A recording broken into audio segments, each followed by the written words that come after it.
السلام علیکم ورحمۃ اللہ وبرکاتہ۔ سورۃ النور آیت نمبر 30 کی تلاوت کر رہی ہوں۔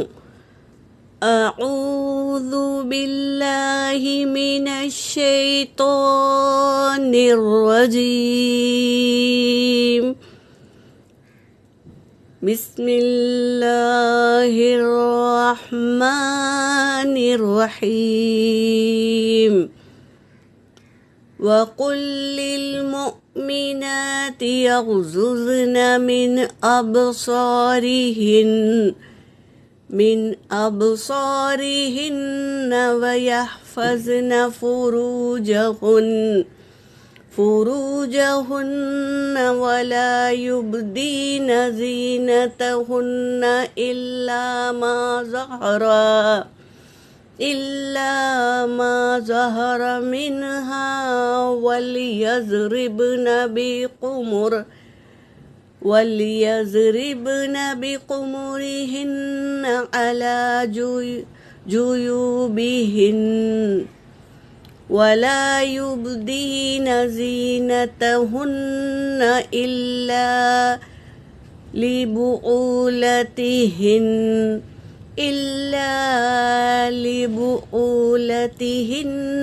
أَوْ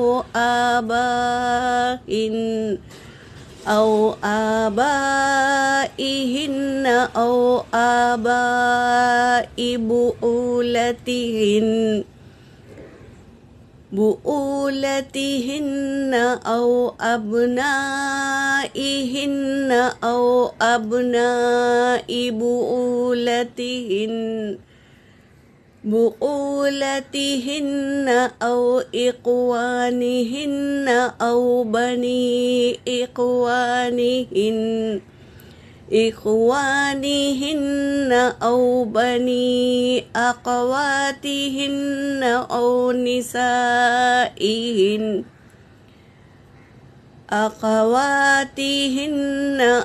نسائهن أو ما ملكت أيمانهن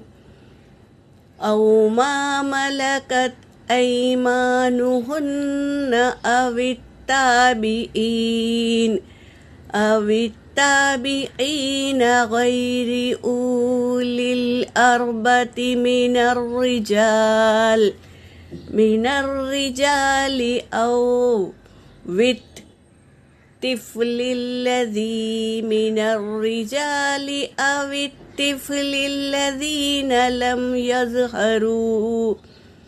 لم يظهروا على عورات النساء ولا يضربن بأرجلهن ليعلم ما يخفين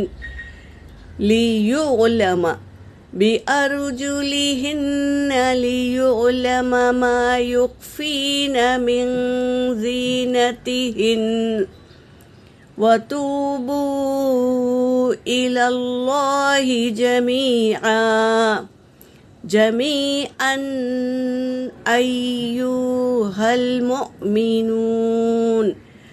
أيها المؤمنون لعلكم تفلحون۔ ترجمہ کر رہی ہوں۔ وَقُلْ لِلْمُؤْمِنَاتِ، اور آپ کہہ دیجئے، اللہ تبارک تعالیٰ نبی سے کہہ رہے ہیں کہ آپ کہہ دیجئے مومن عورتوں سے، یغضضن من ابصارہن، وہ نیچی رکھے اپنی نگاہیں، وَيَحْفَظْنَ، اور حفاظت کرے فُرُوجَهُنَّ، اپنی شرمگاہوں کی، وَلَا يُبْدِينَ، اور نہ وہ کھولے، زینتہن، زینت، عورت جو خوبصورت کپڑا پہنتی ہے، زیورات پہنتی ہے اور اپنے شوہر کے لیے میک اپ کرتی ہے تو اس کو وہ نہ کھولے، زینتہن، اپنی زینت کو، الا ما ظہر منہا، سوائے وہ جو ظاہر ہو گیا، بھول سے ظاہر ہو گیا تو کوئی بات نہیں ہے۔ وَلْيَضْرِبْنَا، اور وہ ضرور ڈالے، بِخُمُرِهِ، اپنی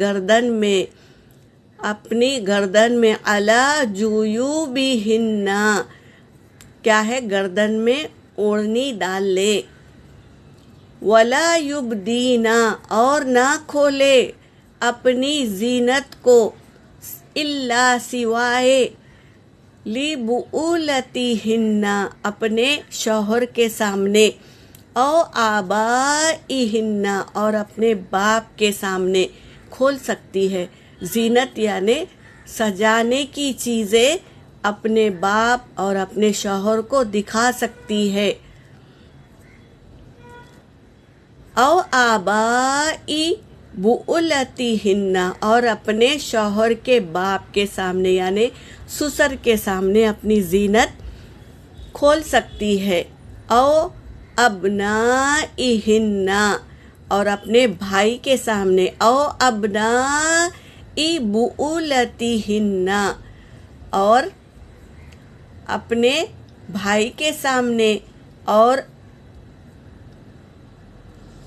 اپنے بھائی کے سامنے، وَإِخْوَانِهِنَّ، اور بھائی کے بچوں کے سامنے، او بنی اخوانِهِنَّ، اور اپنی بہن کی اولاد کے سامنے، او بنی اخواتِهِنَّ، او نسائِهِنَّ، بہن کے اولاد کے سامنے بھی اور بھائی کے بھتیجوں کے سامنے بھی اپنی زینت کھولنا کوئی گناہ نہیں ہے۔ او ما ملکت، یہ اپنے غلام کے سامنے یعنی مرد کے گھر میں جو باندھی رہتی ہے اس کے، یا غلام، وہ غلام جو بچپن سے اسی گھر میں پلا ہے، اور کبھی کبھی تو وہ اپنے گھر والے اس کو اپنا دودھ بھی پلا دیتے ہیں تاکہ وہ محروم نہ رہے، یعنی ان سے پردہ کرنے کی ضرورت نہ رہے تو اپنا دودھ پلا دیتی ہے۔ تو ایسی، او ما ملکت، اپنے غلام، ایمانہن، او التابعین غیر اولی الاربۃ من الرجال، اور ایسے مرد جس میں عورت کی مشابت ہوتی ہے جسے ہجڑا کہتے ہیں، ان میں عورتوں کی خواہش نہ ہو تو ان کے سامنے اپنی زینت کو کھول سکتے ہیں۔ زینت یعنی سجانے والی چیزیں، میک اپ وغیرہ، جیسے ہم نے اچھی طرح سے سجا ہے اپنے شوہر کے لیے تو وہ زینت کے ساتھ تم اپنے گھر کے غلام کے سامنے جا سکتی ہو جس میں شوہر بیوی کی خواہش یعنی عورتوں کی خواہش نہ رہے ان کے اندر، تو ان کے سامنے تم اپنی زینت کھول سکتی ہو۔ ایسے ہجڑے جن میں عورت کی خواہشات ہوتی ہو تو ان سے ہمیں پردہ کرنا ہے۔ مرد ہجڑے جو ہوتے ہیں ان کے سامنے جس میں عورت کی خواہشات ہو تو ہمیں ان کے سامنے پردے کے ساتھ جانا ہے۔ اگر ان میں عورت کی خواہشات نہ ہیں تو ان کے سامنے زینت دکھا سکتی ہو۔ اوِت طفلی، اور ایسے بچے، الذین، جو لم یظہروا علی عورات النساء، نا واقف ہے عورت کے پرائیویٹ پارٹ سے، انہیں کچھ معلوم ہی نہیں ہے، تو ایسے بچے کے سامنے بھی وہ اپنی زینت کھول سکتی ہے۔ ولا یضربن ارجلہن لیعلموا ما یخفین من زینتہن،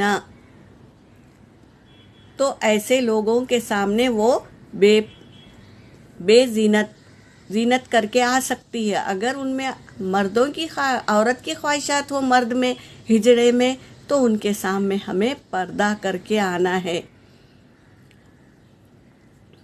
وَتُوبُوا إِلَى اللَّهِ، اور توبہ کرو